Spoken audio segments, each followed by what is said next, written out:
এক মহিলা এক বৃদ্ধা ফল বিক্রেতাকে জিজ্ঞেস করলেন আপেলের কেজি কত।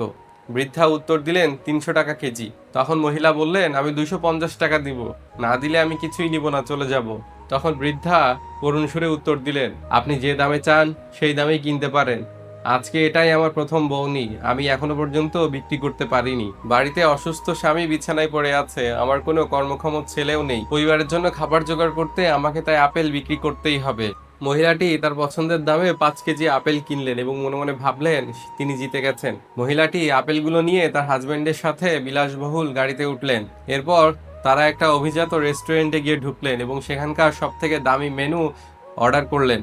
যদিও তারা খেলেন সামান্যই, বেশিরভাগ খাবারই টেবিলে পড়ে থাকলো। তাদেরকে 3800 টাকার বিল ধরিয়ে দেওয়া হলো, কিন্তু তিনি 4000 টাকা ধরিয়ে দিয়ে চলে আসলেন এবং ম্যানেজারকে মুচকি হেসে বললেন বাকিটা আপনার টিপস। এই ঘটনাটা একজন রেস্টুরেন্ট মালিকের জন্য স্বাভাবিক হতে পারে, কিন্তু ওই হতদরিদ্র বৃদ্ধার জন্য এটা নির্মম।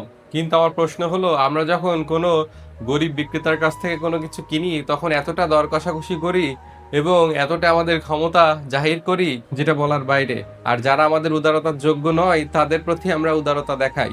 কোনো এক মহৎ ব্যক্তির আত্মজীবনী থেকে পড়েছিলাম যে আমার বাবা গরিব মানুষদের কাছ থেকে দাম বেশি দিয়ে জিনিস কিনতেন, যদিও তার ওই জিনিসগুলো প্রয়োজন ছিল না, তবুও কখনো কখনো তিনি বেশি দাম দিতেন। তখন আমি একদিন বাবাকে অবাক হয়ে জিজ্ঞেস করেছিলাম যে বাবা তুমি কেন এটা করো। তখন আমার বাবা উত্তরে বললেন ওরা তো ভিক্ষা করে না, ওরা তো পরিশ্রম করে জীবিকা নির্বাহ করে।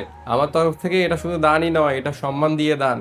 আমি জানি আপনারা হয়তো অনেকেই এই বার্তাটা শেয়ার করবেন না, আপনাদের দৃষ্টিভঙ্গির সাথে আমার দৃষ্টিভঙ্গি নাও মিলতে পারে, তবে আপনি যদি সেই ব্যক্তি হন যে গল্পটা শোনার জন্য সময় দিয়েছেন, পারলে একটা শেয়ার করে দিয়েন।